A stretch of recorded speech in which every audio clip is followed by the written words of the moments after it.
Transition. Voilà, c'est reparti. de retour, c'est reparti. C'est reparti. C'est reparti. Vas-y. Voilà, ça repart. Comme ça le bébé de repart. show. On est encore en direct, on est toujours avec Yanro, on est toujours dans... Yann Ro. Ouais. c'est ton nouveau surnom. Attends, mais, C'est vrai? C'est comme ça qu'on m'appelle, non? ça y est. En tout cas, c'est toujours sur l'égyptologie, on va dire non, plutôt l'archéologie interdite, parce que là, on a beaucoup parlé de l'Égypte, mais on va parler auprès d'autres endroits. Mais pour finir avec l'Égypte, parce qu'il y a tellement, de toute façon, c'est un sujet tellement vaste, on parlait, c'est vrai que l'égyptologie officielle, elle s'appuie sur certains dogmes, sur certains auteurs, Hérodote particulièrement. Toi, tu parles de Diodore aussi. Diodore aussi, oui. Oui. Oui, dans Hérodote. En fait, de manière générale, quand l'égyptologie va se baser sur un texte, elle ne va en garder que la substance qui l'arrange. Parce que la substance qui ne l'arrange pas, elle ne sait pas quoi en faire, et l'homme n'aime pas ne pas trouver ses réponses. Qu'est-ce que je peux prendre comme exemple ? Il y a deux choses qui sont méconnues. La première, donc, c'est donc, ce qui est connu par contre, c'est Hérodote, ce qu'il a expliqué, à peu près en 600 avant Jésus-Christ, donc presque 2000 ans avant la construction supposée des pyramides et du plateau de Gizeh dans sa globalité. C'est un des fondements, des piliers de l'égyptologie. Jusqu'à aujourd'hui, c'est admis. Oui, quoi. Tout à fait, jusqu'à aujourd'hui. Ça n'est pas... on n'en doute pas, on considère tout ce que Hérodote a écrit quasiment mot pour mot au pied de la lettre en disant voilà, c'est une vérité historique.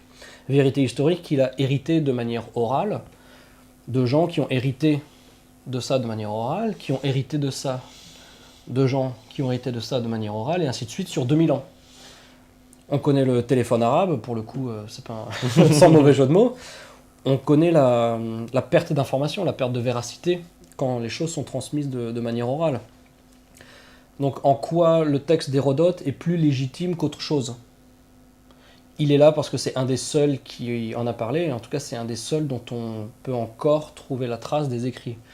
Au musée du Caire, il y a ce qu'on appelle la stèle de l'inventaire. La stèle de l'inventaire, en fait, c'est une stèle sur laquelle des hiéroglyphes sont apposés qui décrivent que le plateau de Gizeh, donc les trois pyramides, pas les 9, les 3 pyramides et le Sphinx, sont beaucoup plus anciens que l'Égypte dynastique, que le plateau de Gizeh. C'est ce qui est marqué sur la stèle. Oui. Que le plateau de Gizeh est pré-dynastique, donc qui rejoint ce qu'on peut penser en termes d'anciennes civilisations disparues, qui rejoignent ce qu'on trouve dans toutes les croyances avec le déluge, les cataclysmes. Enfin, c'est pareil, toujours il faut faire un petit mécanisme global et articuler les choses entre elles pour avoir ce recul et cette approche globale et générale pour se dire dans toutes les croyances on trouve le Viracocha, comment il s'appelait l'autre, Utnapishtim, toutes ces choses, tous ces civilisateurs en tout cas qui sont décrits. Ensuite on a le déluge, on a une civilisation donc qui aurait disparu, une petite poignée d'élus aurait survécu à tout ça. Et après, de manière beaucoup plus factuelle, on a par exemple cette stèle, comme je le disais, stèle de l'inventaire qui est au musée du Caire, qui décrit le plateau de Gizeh comme un ensemble de constructions pré-dynastiques, qui étaient là avant les Égyptiens. Donc quand ? Donc ça rejoint un petit peu ce qu'on peut trouver dans les croyances. Le problème de cette stèle, en tout cas pour l'égyptologie, c'est qu'elle a été faite, on estime, entre moins 1100 et moins 1200. Et donc l'égyptologie va se dédouaner de toute interprétation et de toute considération en disant, comme cette stèle n'est pas contemporaine de la construction supposée du plateau de Gizeh, elle n'a aucune valeur. On a construit en moins 2500, qui sont ces gens en moins 1100 pour nous dire que ça a toujours été là. Donc c'est décrédibilisé et ça n'est pas validé. Pourtant Hérodote, qui est encore plus éloigné de la construction, lui c'est très bien. Lui, ça va. Donc voilà, là on a de nouveau une incohérence, et comme je disais, quand ça ne rentre pas dans le moule, en fait c'est des conneries quoi. Ouais, parce que ça soulèverait trop de questions et ça n'amènerait pas de réponse. Alors qu'Hérodote, c'est très simple. Diodore aussi, c'est très simple. Mais qu'est-ce qu'il redoute le plus dans la révélation de cette archéologie ? Qu'est-ce que redoute la science, on va dire, l'histoire moderne, à dire... Parce qu'à la limite, l'histoire, ce n'est que de l'histoire. On sait qu'on peut se tromper parce que, justement, la technologie avance, on sait qu'on peut revenir sur un truc, on dire, bah non, là, ça, c'était impossible parce que machin, etc. Pourquoi il y a cette chape de plomb? Pourquoi on veut pas... on nous dit c'est ça, et point, à la ligne, on veut pas en sortir. Je pense que c'est intrinsèquement lié à l'arrogance de l'homme moderne, tout simplement. D'être intimement persuadé et convaincu de manière immuable qu'on est le sommet de tout ce qui a pu exister sur la Terre. Animal, végétal, humain, néandertal, peu importe. On est le sommet de la pyramide de, entre guillemets, l'évolution. L'évolution, d'accord. Donc, par définition, il est inconcevable qu'il y a 1000 ans, on ait pu être plus évolué. Il est inconcevable qu'il y a 2000 ans, on ait pu être plus évolué. Il est inconcevable qu'il y a 10 000 ans, il y ait eu une civilisation plus évoluée, qui visiblement nous a laissé des choses qu'aujourd'hui on n'est pas capable de refaire. Donc par définition, elles étaient plus évoluées. Que ce soit technologiquement, spirituellement ou dans leur approche globale. En tout cas, ils étaient plus développés que nous parce qu'on n'est pas capable de refaire ces choses. Quand je dis plus développés, comme j'ai dit, c'est pas nécessairement technologiquement, ça peut aussi être dans la manière dont ils appréhendent la vie, la spiritualité, la nature, enfin voilà. Donc ça, c'est inconcevable. Donc à partir de là, tout ce qui remet en cause ce darwinisme, qu'on est parti de rien et on est arrivé à des iPhones et des lives sur Internet. Voilà, si on sort de ce chantier, de ce sentier, ça veut dire que tout simplement c'est pas possible. Parce que c'est pas acceptable. Ça voudrait dire que quoi? Ça voudrait dire qu'il y avait des gens plus évolués que nous il y a 10 000 ans. C'est pas possible. Voilà, c'est tout simplement pour ça que... C'est pour ça que ce dogme-là, il est tellement... Parce que, clairement, l'histoire officielle, c'est quoi? C'est l'homme des cavernes, et puis après, voilà, hop, les civilisations qui apparaissent, on ne sait pas trop comment, finalement. On ne sait pas trop comment. C'est un peu la magie du Saint-Esprit. Voilà. Aussi, l'évolution qui est attribuée à, entre guillemets, la race humaine ne répond pas des mêmes contraintes évolutives qu'on attribue à la faune et la flore.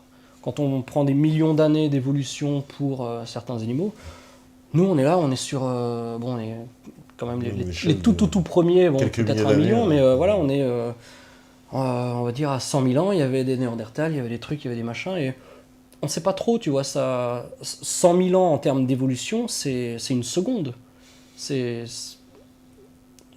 On n'évolue pas en quelques milliers d'années. Une race animale, parce que somme toute, on est une race animale, hein, on est rien de plus que...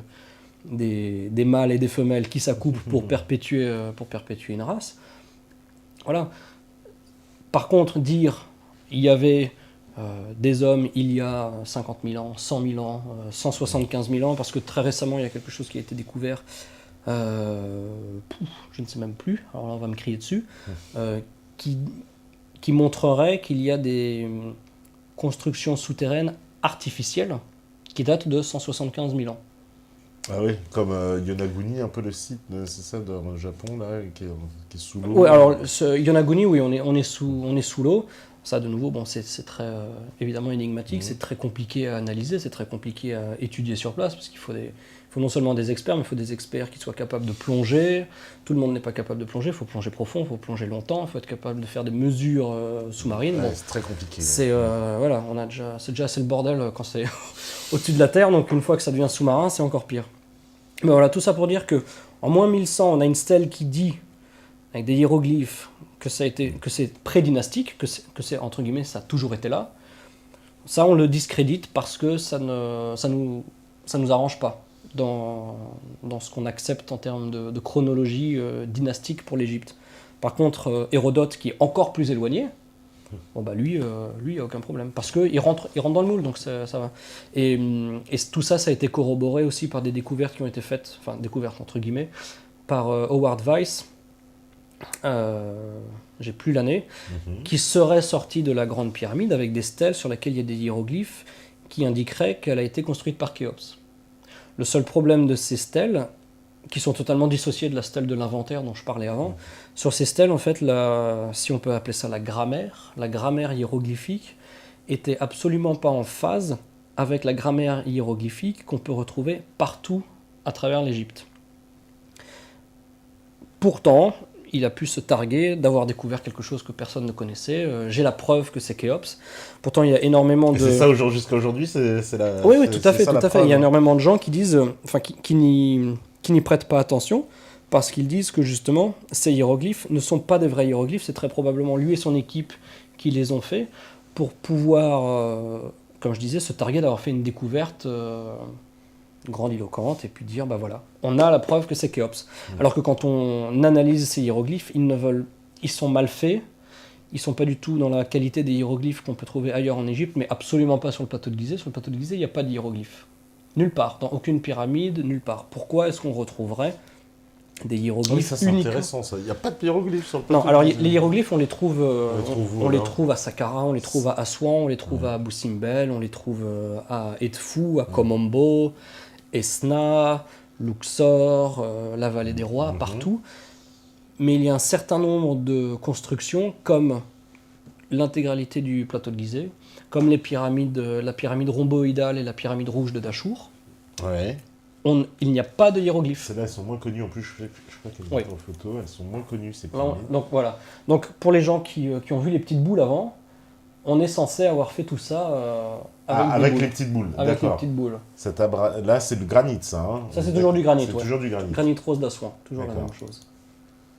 Ouais. Voilà, pareil. Donc, Là, pareil. que sont ces traces? À la limite, on peut se dire, effectivement, on a construit cet obélisque en tapant dessus. Pas de problème. Mais alors, pourquoi est-ce qu'on a passé des heures et des heures? Parce qu'il faut des heures et des jours, et si ce n'est des mois, pour faire ces trous, qui sont des trous annexes, qui sont placés dans un endroit qui n'a rien à voir avec l'extraction et la construction de l'obélisque en elle-même. Donc pourquoi, s'il a fallu taper sur l'obélisque, il a aussi fallu taper là? Pourquoi taper un endroit qui ne sert à rien? Ouais, pour extraire en plus quoi, des petits bouts. Bah extraire quoi? On ne sait pas, parce que là c'est simplement de la... Voilà. Et donc, explique-moi, qu'est-ce que c'est que ça? Si je suis censé avoir fait déjà cet angle droit en tapant dessus avec mes boules de dolérite, qu'est-ce que c'est ça? Techniquement, c'est des erreurs, tu vois. On ne sait pas trop ce que ça peut être. Mais en tout cas, c'est là, et ça n'est pas le résultat de quelqu'un qui va taper avec une boule dessus. Difficile à imaginer. Tu vois, on reprend un petit peu le concept de la glace. C'est comme si c'était un petit peu malléable et qu'on avait simplement passé le doigt et juste gratter un peu, tu vois. Gratter, ouais, c'est ça. Gratter, parce qu'on voit le rebord de la matière qui s'est accumulée là où on a arrêté de gratter. Voilà. Là, on est au bord directement de l'obélisque. D'accord, ça Voilà. c'est le bord de l'obélisque qu'on voit ici. À là. gauche, voilà, D'accord. c'est un des... Là, l'obélisque. Hein, Là, c'est l'obélisque. Donc Ouais. déjà, sur l'obélisque, on voit ces Ouais, petites ouais, vagues ouais, et ces ouais, boules. ouais, ouais. Et à droite, on voit ce couloir technique, si on peut l'appeler un couloir technique, entre guillemets. On peut faire le tour hein, de l'obélisque, hein, c'est ça Où on Ouais. peut faire le tour, on peut descendre par sa base.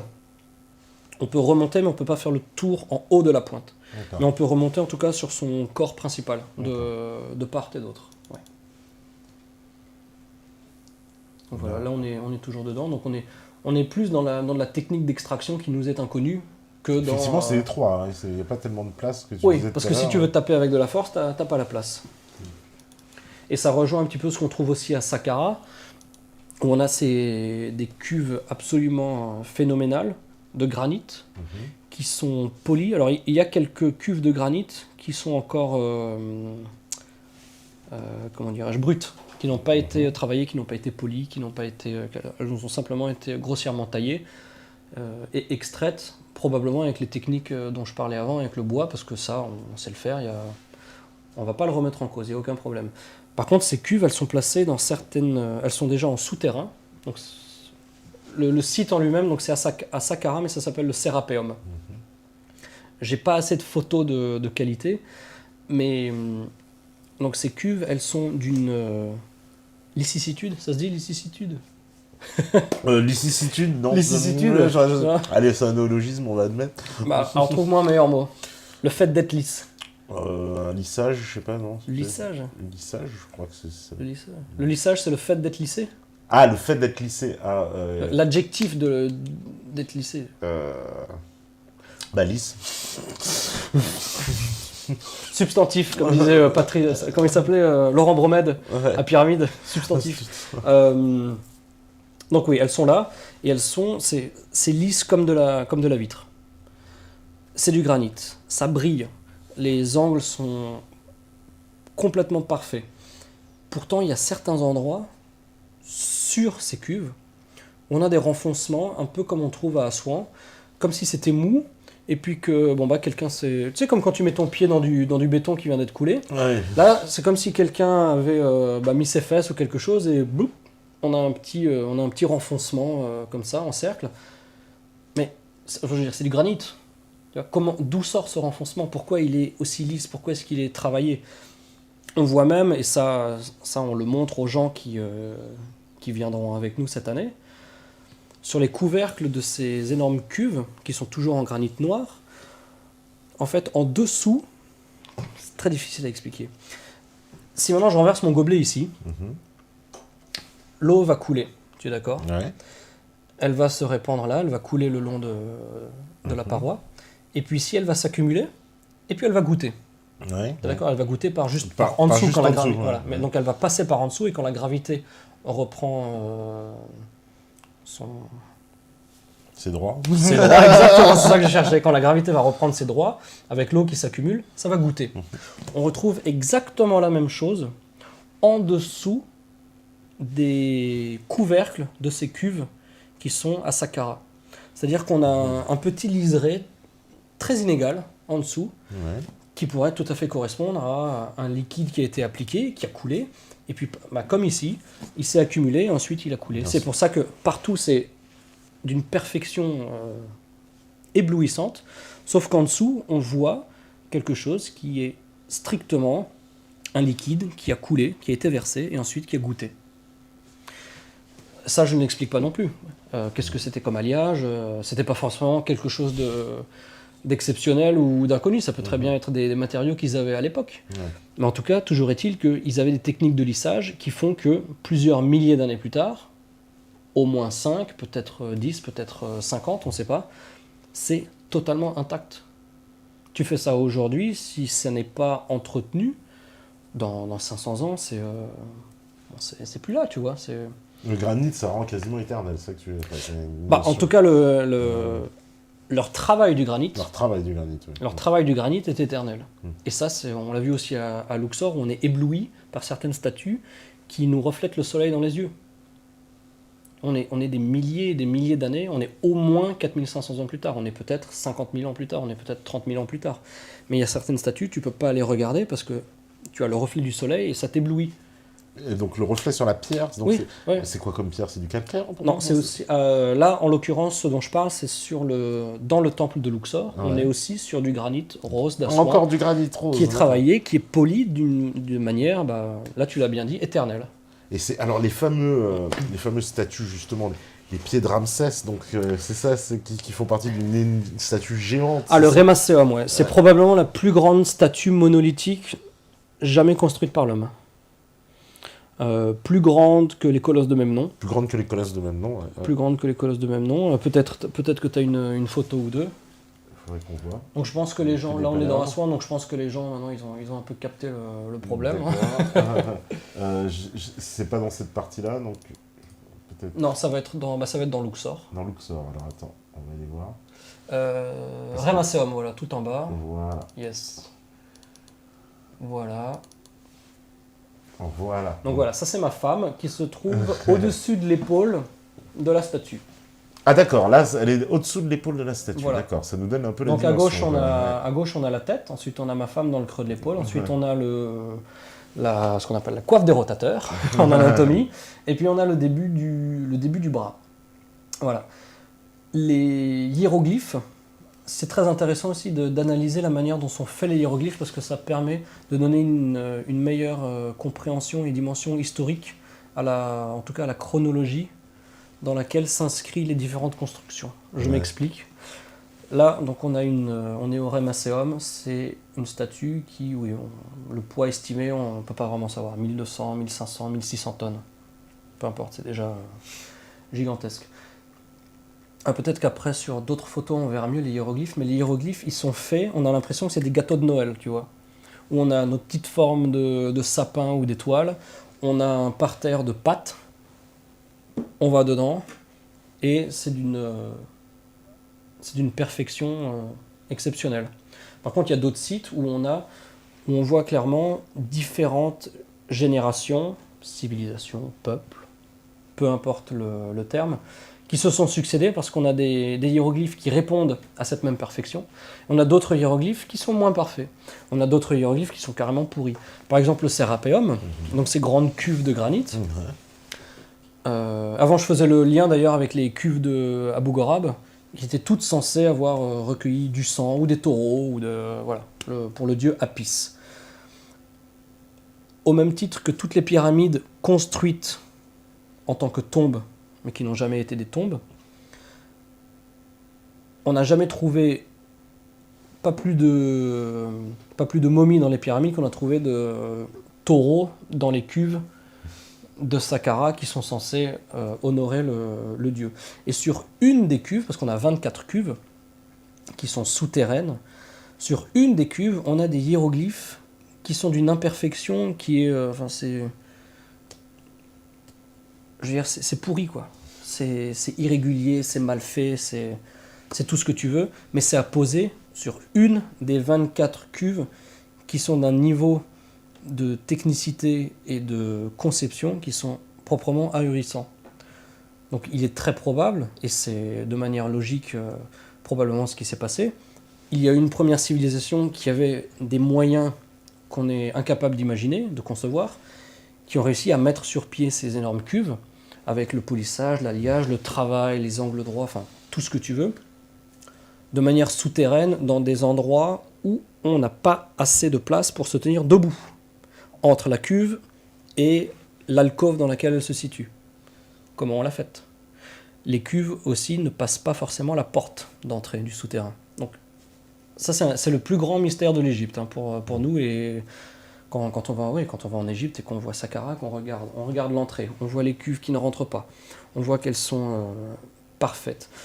Pareil, elles ont été faites à la main, tu vois, en tapant. Alors qu'on est, je te dis, c'est des milliers et des milliers d'années plus tard, on est aussi lisse qu'une vitre. Et donc sur une de ces 24 cuves, on a des hiéroglyphes qui font quelques petites mentions de ce dieu Apis. Des hiéroglyphes qui sont très mal faits, très approximatifs, c'est pas régulier, c'est absolument pas les mêmes personnes qui ont fait ces hiéroglyphes sur ce granit. Toujours est-il que avec ces hiéroglyphes, on s'est dit, ah bah voilà, il y a un taureau là qui est dessiné quelque part, donc c'est des cuves pour recevoir les taureaux, pour pouvoir les sacrifier et honorer le dieu Apis. Vous avez un peu des explications un peu simplistes peut-être, non, des fois ou... Oui, tout à fait. Donc là voilà, là c'est toujours le même morceau, donc là on voit comment. Alors là, pareil, et puis c'est quoi ces traces de stries là qu'on voit, c'est quoi? Bah là c'est simplement ça a été taillé, quoi. Là c'est purement artistique. D'accord. Voilà, c'est pour faire joli, mais là c'est toujours parfait et c'est dans du granit. Toujours en plus on voit la taille des... Voilà, donc là c'est toujours le même bloc qu'on a vu avant. C'est toujours le même bloc, ouais. D'accord. Là ça c'est les fameux pieds, donc non? là c'est les pieds, et alors... les fameux pieds de Ramsès, on les appelle, c'est pas ça, non? Exactement, ouais. J'ai pas mis mon pied dessus pour avoir l'échelle, mais si tu reviens un tout petit peu en arrière... C'est-à-dire comme ça, voilà. On voit ma femme derrière. Voilà. Ok, voilà. Comme ça, on voit la taille. Tout à fait. Donc, et après, sur une autre des photos, ma femme est devant une rotule. Et là, c'est le plus... Donc là, voilà. Bah, les familles, donc là, on est dans du granit et ils sont intacts, parfaits, superbement faits. Tu vois, on a l'impression que c'est de la pâte dans laquelle on a simplement moulé avec des petites formes. Ouais. Et ça, on le retrouve ici. On le retrouve à Médine Abou, qui est aussi sur une superbe cité à visiter sur la rive ouest de Luxor. Donc voilà, ça c'est la rotule, et après normalement tu as la même photo avec ma femme. Voilà. Ouais. Donc là, juste pour donner, donc cette boule là qui sort, c'est simplement la rotule. D'accord. Voilà. Et en haut, c'est le bout des doigts en fait qui sont posés. Tu sais, comme toutes les statues où ils sont comme ça, voilà. Et là, c'est le bout des doigts qui approche les genoux. D'accord. Voilà. Juste pour donner une idée de l'échelle de cette statue. Ouais. là encore, Voilà, donc c'est la même. le même morceau de statue énorme. Et donc pareil, on retrouve toujours, et tu vois là, si tu montes un tout petit peu les hiéroglyphes, pareil, on a des boules, Ouais. tu vois. Et de manière générale aussi, ce qu'on retrouve à Pumapunku, Pumapunku en Bolivie, ouais. voilà, normalement on va essayer d'y aller l'année prochaine, D'accord. espérons, Ouais, espérons. ouais. Île de Pâques, Pumapunku, Machu Picchu, Picchu. Pichou. Et qu'est-ce que je voulais dire? Oui, il y a un côté, et de nouveau, là on est dans une approche globale, on a un côté cataclysmique, systématique de ces sites. Par quel miracle cette statue qui fait 1200 tonnes est comme ça éparpillée aux quatre coins de ce site? Pourquoi Pumapunku est un bordel inexplicable? Tu vois, qu'est-ce qui a créé le fait que Pumapunku, c'est pareil, c'est des monolithes qui font certains plusieurs centaines de tonnes. Je crois que le plus gros fait 450 tonnes. Qu'est-ce qui a fait que Pumapunku, maintenant, après avoir été construit de manière voilà, figée, on est sur 1 ou 2 km² et tout est éparpillé? Ouais, c'est-à-dire comme si ça a été... Est-ce que c'est explosé. une autre preuve de ce cataclysme ancien qui sont mentionnés Oui, dans beaucoup de civilisations. dans 500 légendes. 500 légendes. 500 légendes à peu Ouais. près, ouais. Pareil, ça c'est un bout de... Un petit bout, avec en dessous toujours Des les hiéroglyphes qui sont majestueux. On rappelle que c'est du granit, hein, tout ça. Hein. On est Toujours du d'accord. granit. Ouais. Voilà, toujours cette... un bout Voilà, de donc tu vois, là statue. on est dans du granit, pourtant on a creusé ce hiéroglyphe, voilà, comme Ouais. si on avait ce petit moule un petit peu rond, Voilà, dans et- lequel on a pu ouais. simplement... ça a l'air très simple en fait, quoi. Tu vois, on ne sait pas comment ça a été fait, mais la manière la plus simple qu'on est en mesure de concevoir, c'est de se dire, bon bah, on avait un outil qui permettait juste de... De mouler, quoi. Voilà, Comme je moule ça. cette forme, je fais mon autre forme et je fais pareil. C'est peut-être des imprimantes 3D. Peut-être, peut-être. Et donc là, ce qu'on voit sur la gauche, là où il y a les échafaudages, Oui. C'est le socle. en de fait, la c'est le statue. socle Ouais. qui recueillait, à l'époque, la statue. D'accord. Et ce socle, je ne sais pas s'il y a une photo où il y a ma femme à côté, mais il fait à peu près 2 mètres de haut. D'accord. Voilà. Ah bah voilà. Ah oui, même plus de 2 mètres de haut. Donc on est à peu près à 2,50 m de haut, presque une dizaine de mètres de longueur, 5 ou 6 mètres de large. Donc tu fais 2,5 x 10 x 6, ça fait 25, ça fait 120, ça fait 150 mètres cubes. C'est du granit, on est à peu près à 2,6 2,5 pour simplifier. 150 mètres cubes x 2,5, donc ça fait rien que ça. Donc le bloc, il est déjà Rien que le 400, bloc, 500 tonnes, quoi. On est déjà à 150, 300, 375 tonnes. Ouais. Un monolithe hiéroglyphé qui est juste là pour recueillir une autre statue qui, elle, va en faire 1500 tonnes. Et ça, tu peux être sûr. Bon, déjà, le Remaceum, les guides n'y vont pas. Et les quelques personnes qui vont sur ce site, personne ne s'attarde à se dire, mais ok, la statue est phénoménalement gigantesque, mais regarde-moi ce monolithe, regarde-moi ce socle. Le bloc, il a été ramené, quoi. Et c'est un bloc. Hein. C'est un bloc, C'est un seul bloc. Voilà, hein, c'est on un est bloc. d'accord. Ça, c'est impressionnant. Alors là, c'est pareil. C'est la... Voilà, donc là on a le bloc de nouveau avec les pieds qui sont dessus les et pieds puis, qui sont dessus, ouais. et puis la statue vue de l'autre côté. Voilà, donc là ça c'est superbe. Voilà, c'est Pareil, dans le granit, là. c'est dans le granit, c'est très facile. Voilà, c'est l'érosion. Alors là, pareil, Ouais, pareil. on voit bien, on constate bien les hiéroglyphes, là aussi. Ce que tu expliquais, qui sont, c'est vrai que c'est assez profond en plus quand même. Oui, c'est très profond, c'est très clean, c'est bien fait. Et c'est absolument pas les mêmes personnes qui ont fait les hiéroglyphes qu'on retrouve. Ça peut très bien être aussi fait pendant l'Égypte dynastique, plusieurs milliers d'années plus tard, quand il y a eu de la perte de technicité, de la perte de connaissances. Voilà. Alors, Bon là c'est pareil, c'est les hiéroglyphes. toujours pareil, ouais. c'est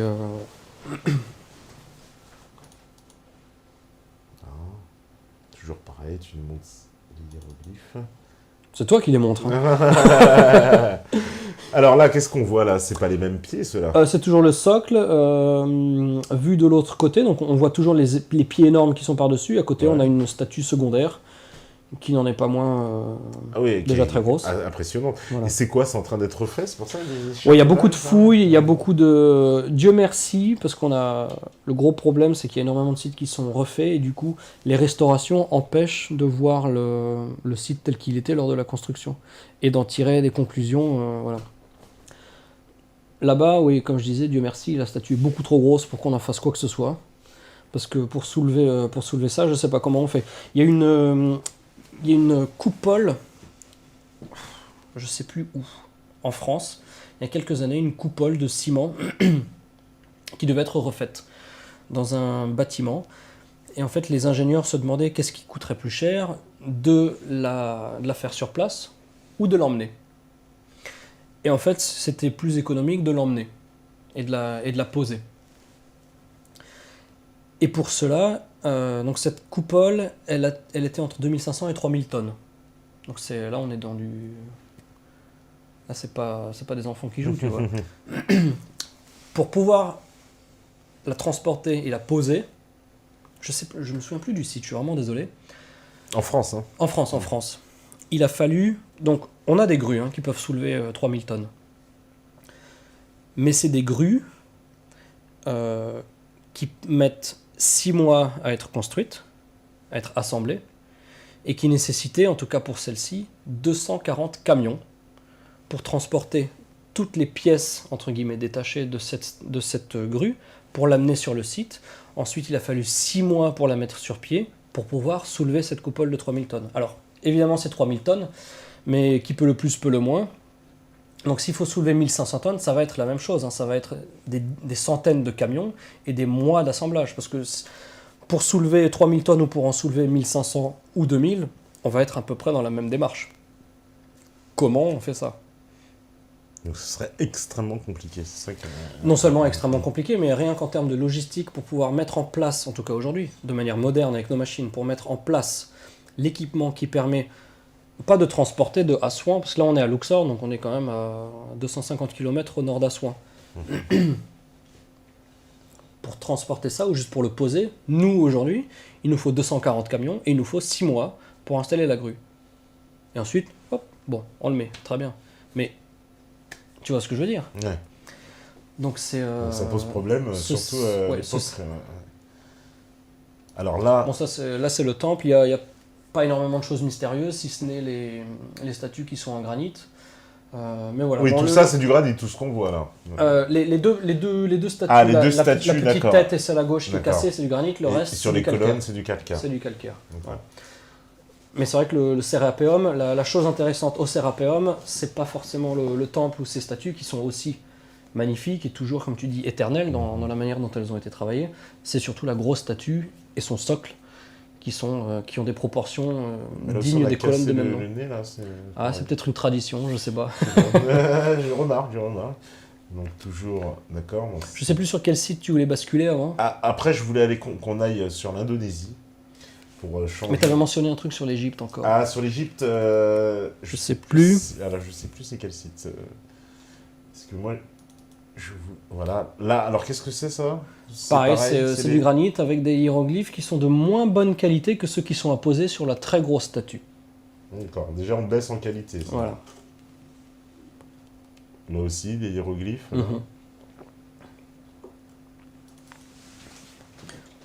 il faut aussi savoir qu'au sein même de l'égyptologie académique, les symboles hiéroglyphiques, donc par définition qui sont des symboles donc ouverts à la...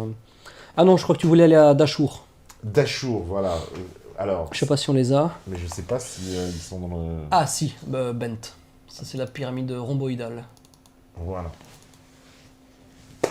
Ah, alors celle-là, elle n'est pas très connue, cette pyramide. La pyramide rhomboïdale. Donc, chronologiquement, qu'est-ce qu'on nous dit? On nous dit que la plus ancienne pyramide d'Égypte, c'était la pyramide à degrés de Djoser à Saqqara. Oui. Qui a été faite par l'architecte Imhotep. On nous dit que ensuite, c'est Dachour qui a été construit. par Snéfrou, qui, alors lui, encore plus fou que les autres, il s'est fait 2 pyramides pour s'enterrer. Donc déjà, je sais pas pourquoi. Bon. Parce qu'on part du postulat que les pyramides sont des tombes, voilà. Donc bon, peu importe. Donc Snéfrou se serait fait 2 pyramides, la pyramide rouge et la pyramide qu'on voit à l'écran, la pyramide rhomboïdale, dont il a commencé la construction et puis il s'est dit oh non, finalement c'est un peu trop pentu, on va... Voilà. Ah d'accord, on va changer. Elle a une forme un peu bizarre, voilà. D'accord, ok. Ça c'est l'explication de l'égyptologie. On a commencé et puis on s'est dit bon c'est un petit peu trop raide, on va réduire et voilà. On va faire une plus petite quoi. Voilà, et ça tient. Sur la pyramide rhomboïdale, c'est là où on a les plus beaux restes de parements de toutes les pyramides d'Égypte. C'est vraiment exceptionnel parce que même quand on est devant à quelques mètres, on a l'impression que c'est une vitre quoi. On voit pas les liens. Voilà. Donc il y a Snéfrou. Voilà, Snéfrou qui se serait fait ces 2 pyramides. Elle est grande quand même. Oui, elle est très grande aussi. Ouais, bien sûr. Bah, on a un garde avec un fusil qui nous a suivis. On était seuls sur le site. Un garde, un militaire qui nous a suivis avec un fusil pour pas pour nous emmerder, pour notre sécurité. Voilà. Donc oui, je reprends simplement la chronologie. Donc on a Snéfrou qui a fait Dachour. Ensuite, son fils Khéops a fait la pyramide de Khéops. Le frère de Khéops, Képhren, a fait la pyramide de Képhren et le sphinx à son effigie. Et ensuite, le fils de Képhren, Mykérinos, a fait la 3e pyramide. Ça, c'est la chronologie acceptée et enseignée. Et la version officielle, comme on dit. La version officielle, voilà. Donc là, c'est les fameux parements là, dont tu parles. Ils sont encore... ils sont là, quoi. Ils sont intacts. On voit bien l'arête... tu vois, là, on voit très bien l'arête, à quel point elle est acérée, si je puis dire. D'ailleurs, on ne sait pas, parce qu'il y a très peu de fouilles qui sont encore faites, il y a très peu de public qui va sur ces sites. On peut rentrer dans cette pyramide-là, dans celle-là ?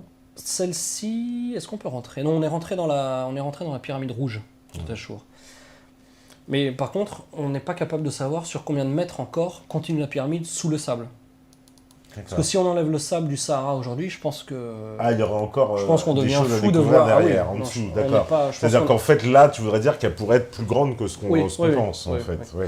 Donc cette pyramide rhomboïdale et la pyramide rouge de Dachour, elles sont aussi au programme des voyages qu'on organise et qu'on va revisiter au mois de septembre. D'accord. Et l'intérieur de la pyramide rouge de Dachour est aussi exceptionnel parce qu'on a des incohérences absolues en termes d'architecture et de mise en place de monolithes de granit. Là, voilà, on a ces petites encoches dans lesquelles on mettait alors soit du bois, soit des alliages de métaux pour que les blocs puissent rester soudés les uns aux autres, pour que ça ne bouge pas.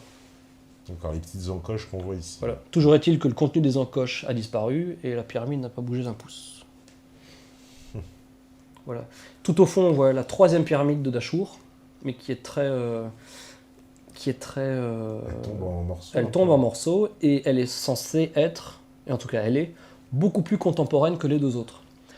D'accord. Parce que comme d'habitude, il est très probable qu'une civilisation ait hérité de ce site, avec la pyramide rouge et la pyramide rhomboïdale, et s'est dit, bon bah on va quand même essayer de les imiter, on va pas on n'est pas en reste. Et ils ont fait cette pyramide, voilà, elle est en ruine, parce que il n'y avait pas la technologie, quelle que soit la technologie employée, il n'y avait pas la connaissance, il n'y avait pas la maîtrise de la structure. Et voilà, et puis aussi en termes de matériaux utilisés, là on est sur à chaque fois des gros blocs de calcaire. Sur la 3e pyramide dont le nom m'échappe, qui tombe en ruine, on est plutôt sur de la brique. La brique, oui. Donc pareil, toujours plus c'est récent, moins il y a de qualité, plus ça... D'accord. Plus ça se casse la gueule, quoi. Là, pareil, on voit bien le parement. Et alors, ce qui est très étrange, tu vois, c'est que quand on est dans la pyramide, les blocs n'ont pas de forme définie. Il n'y a que les blocs du parement qui sont vraiment pile taillés dans la forme qu'on veut leur donner. Et il n'y a pas que cette pyramide, il y a aussi la pyramide de Mykérinos. Voilà, donc là, il faut faire un petit peu de voiture pour aller dans le désert, voir cette pyramide. Il y a aussi la pyramide de Mykérinos, la plus petite de Gizeh, qui a la base de son parement, qui reprend ce qu'on retrouve au Pérou en termes de travail du granit. comment c'est possible? On trouve ça que à ces 2 endroits dans le monde, avec les mêmes boules, les mêmes... c'est incompréhensible. Voilà, toujours pareil. Toujours pareil. Cette pyramide. Elle est vraiment moins connue, celle-là. Oui, c'est vrai que de manière générale, l'Égypte, c'est Luxor, Abou Simbel, bon, Gizeh, Luxor, Abou Simbel, un peu Assouan. Mais au sud de Gizeh, il y a très peu de touristes. Et quand bien même les tours opérateurs organisent des voyages, nous on les a vus, hein, les cars, Ouais. ils arrivent à Gizeh, il reste 1 heure, 1 heure, 1 heure et demie, ils vont faire la Grande Pyramide, ils vont faire le Sphinx. Et si tant est qu'ils soient assez chanceux pour quand même voir Dachour et Saqqara, ils vont faire Saqqara, Dachour, Gizeh le même jour. Tu vois, enfin, c'est vraiment du tourisme. Voilà, on arrive, on se prend un selfie devant la pyramide et basta. Mais nous, quand on est allé voir et quand on va y retourner pour nos voyages organisés, on reste une journée complète sur Gizeh. Il faudrait rester des jours, des semaines sur Gizeh. Mais au moins, le plateau de Gizeh, on se le fait de l'ouverture à 8h30 jusqu'à la fermeture à 17h. Saqqara, Dachour, on se le fait sur toute une journée. Abou Gorab aussi, on y passe plusieurs heures. Abou Gorab, Abou Sir. Voilà, tout ça, parce qu'il faut se donner le temps de voir pour pouvoir enquêter, pour voir les détails, pour voir toutes ces choses, et aussi, surtout pour les gens qui vont venir avec nous, pour montrer toutes ces choses, leur montrer tous ces détails, toutes ces anomalies, toutes ces... C'est quoi le positionnement des Égyptiens vis-à-vis justement de l'intérêt que tout, voilà, le monde entier leur suscite 100% académique. Académique. Ouais. Ils restent dans ce que... Complètement. Ouais. Ils s'aventurent dans aucune autre théorie. Absolument pas. Certains. Mais non, sinon, c'est Khéops, Képhren, Mykérinos, c'est tout ça, quoi. Donc ils acceptent en fait quelque part une chronologie qui leur a été amenée par des archéologues occidentaux, etc. Enfin, oui, tout à fait. Il n'y a pas de... Ouais. Oui, il n'y a pas de travail alternatif qui est fait de la part des Égyptiens, parce que les Égyptiens ne sont pas plus différents. Ils sont pas différents de nous, pas différents des Américains, ni autres. Donc ils partent du principe que ce qu'on nous dit est vrai et n'a aucune raison d'être contesté. Est-ce qu'il n'y a pas quand même aussi, quelque part, j'ai envie de dire, une espèce d'enjeu politique, parce que d'un coup, si on leur expliquait, bah non, c'est pas vraiment vous qui les avez construits, ça leur retirerait quand même la paternité de quelque chose. Oui, ça c'est évident. Hein. Donc on a plutôt intérêt à dire, bah non, mais écoutez, non, aussi, monsieur... Zahi Hawass, dont tu parlais avant, oui, il était en tête de gondole de ce message martelé, quoi. Oui, qui était martelé.